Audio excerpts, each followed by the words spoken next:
खुलुमबाय आं सिबि रानि ब्रह्म गोजोन फुंबिलिनि बयनिसिमबो गाहाम हामलायनायखौ जासिहरनाय थाबाय नोंथांमोननि थाखाय आं माखासे खौरां लानानै फैबावबाय अन्नानै भिडिअखौ जोबजासिम नायलांदो फारसेथिं थै थां बिटिसिआव फामे बिबारनि मोदोमनायखौ गोसारहोनो थांखि बेराफारसेथिं रायजो राजाजों होखार हरजादों इएम अरुप कुमार देआ बायदि खोथा बाथ्रा बुंनायनि थाखाय जेब्लाबो सावरायजानायाव बा सोंखारि जानायाव गोग्लैनाय आरो धोरोमखौ लानानै दावराव खालामबोनाय इएम अरुप कुमार देनि हेंथा बे समाव रायजो राजाया गोख्रों जादों गावनि बियाबावनो होखार हरजाबाय इएम अरुप कुमार देआ गो बेक स्लगान होनायजों लोगोसे फकिराग्राम बियाबखौ अरुप कुमार देनिफ्राय रैखा खालामनांगौनि थाखायबो रायजो राजाफ्रा इएम अरुप कुमार देखौ होखारहरदों बिटिसिनि सावस्रि बिफाननि इएम अरुप कुमार देआ गावनि माखासे मददगिरिफोरखौ लानानै गंसे मन्दिराव दान हैनो थाखाय थांदोंमोन नाथाय बिसायख'थिनि सिगांसो दान होनो फैनायखौ खुद्रिदों रायजो राजाफ्रा सिगांनि समाव जेबो खौरां लायालासे बे समावसो अदेबानि बिसायख'थिनि समावसो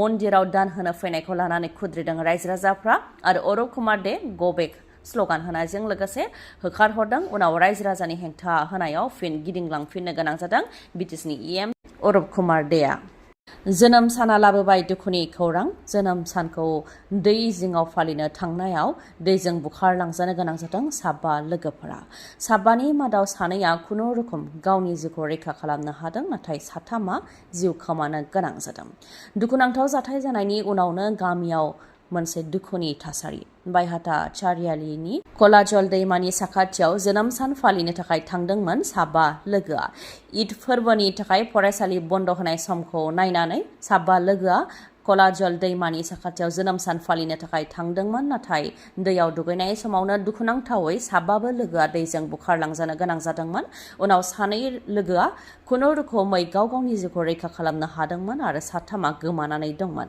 गोमानानै थानाय साथाम सुबुंनि बा साथाम लोगोनि गोथै देहाखौ बे समाव बोखांनो हानाय जाबाय गोथै देहाखौ न'सिम लाबोनायनि उनावनो ओनसोलावनो दुखुनि थासारि बे जाथाया बायहाटा चारियालियाव जानो मोन्दों जिउ खोमानांनाय साथाम लोगोनि मुङा फारियै माजगावनि ऋषभ डेका कारोरा गामिनि हरनिश काश्यप आरो कार्रा गामिनि दीक्षित चौधुरी फोरमायथिनाय बायदिब्ला दीक्षित चौधुरीनि जोनोम सान फालिनो थाखायनो साबा लोगोफोरा कलाजल दैमानि साखाथियाव जोनोम सान फालिहैदोंमोन नाथाय बेयावनो बे दुखुनांथाव जाथाया जानो मोन्दों पीएम किसाननि रांखौ नोंथांमोनहा मोननो हासिगौ 20थि इनस्टलमेन्टखौ नोंथांमोनहा थाबैनो मोननो हासिगौ माब्ला होगोन बेखौ अफिसियेलि फोसावाखैबाबो जुन दानावनो रांखौ रिलिज खालामनायनि आसा दङ जायनाखि 19थि इनस्टलमेन्टखौ फेब्रुवारि दानाव रिलिज खालामनाय जादोंमोन आरो मोनफ्रोमबो 4 दानावनो पीएम किसाननि रांखौ होनाय जायो बेनिखायनो बे जुन दानावनो पीएम किसाननि रांखौ रिलिज खालामनायनि आसा दङ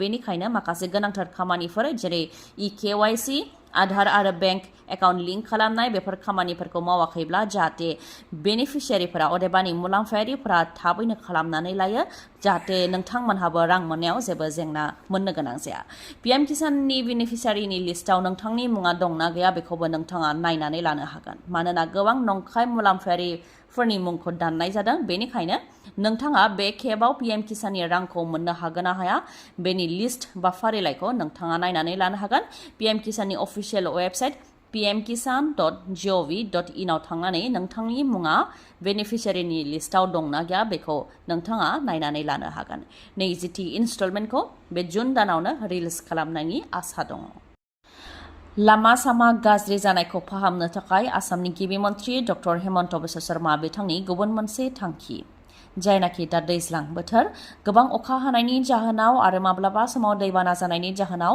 गोबां लामाफोरानो गाज्रि जायो लामानि गेजेराव गुदुं जानायखौ जोङो नुयो आरो बेनि गेजेरजों गोबां जाब्रबथायफोर जानोबो हागौ बेनिखायनो लामा सामा गाज्रि जानाय बा लामानि गेजेराव गुदुं जानानै थानायखौ रायजो राजाफ्रा नुयोब्ला फट' सेबखांनानै आपल'ड खालामनानै बेखौ दैथायहरनो थाखाय आसामनि गिबि मन्थ्रि बिथाङा खावलायहरदों जुदि सावगारि सेबखांनानै दैथायहरोब्लानो बेखौ जिअ टेगिं खालामनाय जागोन आरो 7 साननि गेजेरावनो पिडब्लिउडि बिफाना बेखौ मोजां खालामनानै होगोन होननानै फोरमायथिदों बे समाव बेबायदि टेक्न'लजिनि गेजेरजों लामा फाहामनायखौ गासैबो गामिफोराव हायाब्लाबो उननि समाव खालामनो नाजागोन होननानै फोरमायथिदों आरो बे समाव गुवाहाटी, जरहाट, सिलचर, डिब्रुगड़ आरो तेजपुर बेफोर जायगायाव टेक्न'लजिनि गेजेरजों लामाखौ फाहामनाय जागोन होननानै फोरमायथिदों। लामा गाज्रिनि सावगारि सेबखांनानै आपल'ड खालामोबानो पिडब्लिउडि बिफाननिफ्राय 7 साननि गेजेरावनो लामाखौ फाहामफैगोन होननानै फोरमायथिदों आसामनि गिबि मन्थ्रि डक्टर हेमन्त बिश्व शर्मा बिथाङा। बेटारि रिक्सा सालायग्राफोरनि थाखाय मोनसे गोनांथार खौरां। 15 हेंथा होदों बेटारि रिक्सा सालायनायनि सायाव। नंगौ, जों नुयो बेटारि रिक्सायाव मानसि दैखांनायनि अनगायैबो लहा, थिं, दंफां बायदि बायदि लानानै थांनाय, नाथाय एबारनिफ्राय बेफोरखौ दैखांनो मोननाय नंलिया बेटारि रिक्सा सालायग्राया। बे समाव बे गोख्रों नेमखौ फोसावदों नाहरखोटियायाव, नाथाय उननि समाव बे नेमखौ गुबुन गुबुन जिल्लायावबो फोसावनो हागौ। बेटारि रिक्सा सालायनायनि सायाव गोख्रों जादों नाहरखोटियायाव। गुबुन गुबुन नेम गासै 15 हेंथा फोसावदों। जेरै बेटारि रिक्सायाव मानसिनि अनगायै थिं, दंफां, लहा बायदि दैखांनो मोननाय नङा। बेनि अनगायैबो बेटारि रिक्सायाव गोमो गाबनि रिफ्लेक्टर टेप थानो नांगोन, लोगोसे लुकिं ग्लास थानो नांगोन, फारसेथिंल' बेखेवग्रा दरजा थानो नांगोन। तिनियालि बा सारियालिनि 10 मिटार गोजानावसो पेसेन्जारखौ बोख्लायनो बा दैखांनो हागोन। बे नियमा दा नाहरखोटियायावल' जादों, नाथाय उननि समाव गुबुन गुबुन जिल्लाफोरावबो जानो हागौ बे नियमा। सानसेनि खामानि मावनायनि समायखौ बांहोबाय, 9 घन्टानिफ्राय 10 घन्टा खालामबाय। अन्ध्र प्रदेशनि टिडिपिनि सोरखारा बे थांखिखौ लाबाय। लेबार ल'खौ एमेन्डमेन्ट खालामनो थांखि लाबाय, जायनि गेजेरजों सानसेनि खामानि मावनायनि समायखौ 9 घन्टानिफ्राय बांहोनानै 10 घन्टा खालामनाय जाबाय। अन्ध्र प्रदेशआव थानाय गासैबो प्राइभेट फार्म आरो फेक्टरिफोराव मावग्राफोरनि समायखौ बांहोबाय। सिगांनि समाव सानसेयाव खामानि मावनायनि समाया 8 घन्टामोन, बेखौ बांहोनानै 9 घन्टा खालामनाय जादोंमोन आरो दा बे 9 घन्टाखौबो बांहोनानै 10 घन्टा खालामनाय जाबाय। एन चन्द्रबाबु नायडुजों दैदेनजानाय केबिनेटआ बेखौ थांखि लाबाय। उद्यगनिफ्राय दिहुननायखौ बांहोनो थाखाय आरो इनभेस्टमेन्टखौ बांहोनो थाखायनो बे थांखिखौ लानाय जादों होननानै फोरमायथिदों। नाथाय बेबायदि थांखि लानायनि उनावनो गोबां सोंखारि जानायाव गोग्लैनो गोनां जादों टिडिपिनि सोरखारा। लेबार इउनियन आरो ससियेल मिडियानिफ्राय गोबां सोंखारि जानायखौ नुनो मोननाय जादों। गुबैयै लेबार इउनियना गोख्रोङै हेंथा होदों। सानसेयाव 10 घन्टा खामानि मावनायजों खामानि मावग्राफोरनि देहाया मोजां थानाय नङा आरो खामानियाबो मोजां जानाय नङा होननानै फोरमायथिदों। बेनि अनगायैबो खामानि मावग्राफोरखौ बान्दा बायदि बाहायनाय जादों होननानै गोख्रोङै हेंथा होदों आरो मिरु सोरखारा गेदेर इन्डास्ट्रियेलिस्टफोरखौ गोजोन होनो थाखाय रायजो सोरखारखौ नारसिननायाव रायजो सोरखारा बे थांखिखौ लादों होननानैबो अजद होयो लेबार इउनियननिफ्राय। फोरमायथिनो गोनांदि खामानि मावग्राफोरनि सानसेनि समायखौ 9 घन्टानिफ्राय 10 घन्टा खालामनायनि अनगायैबो माखासे सोलाय सोल' लाबोदों, जेरै अभारटाइम शेड्युलखौबो सोलायनानै होदों। अभारटाइम शेड्युलखौबो 75निफ्राय 144 घन्टा खालामबाय। अदेबानि 144 घन्टा खामानि मावखांनायनि उनावसो अभारटाइम खामानि मावनायनि रांखौ मोननो हागोन। आइजोफोरनोबो नाइट शिफ्ट खालामनो गनायथि होबाय। अदेबानि मोनाबिलि 7 रिंगानिफ्राय फुंनि 6 रिंगासिम आइजोफ्राबो दानिया नाइट शिफ्टखौ मावनो हासिगोन। रैखाथि होनायजों लोगोसे थांलाय फैलायनि राहाबो खालामनानै होनाय जागोन होननानै फोरमायथिदों सोरखारा। बिसायख'थिनि सिगांनो बिटिआरआव हिंसायारि जाथाय। राजखान्थिखौ लानानै बिटिसिआव हिंसायारि जाथाय जादों। तामुलपुर जिल्ला बिजेपि माइनरिटि मर्चानि लेङाइ आफादगिरिखौ गाग्लोबदों माखासे सुबुङा। जाथायखौ लानानै गरेस्वर पुलिस थानायावबो एफआइआर होबाय।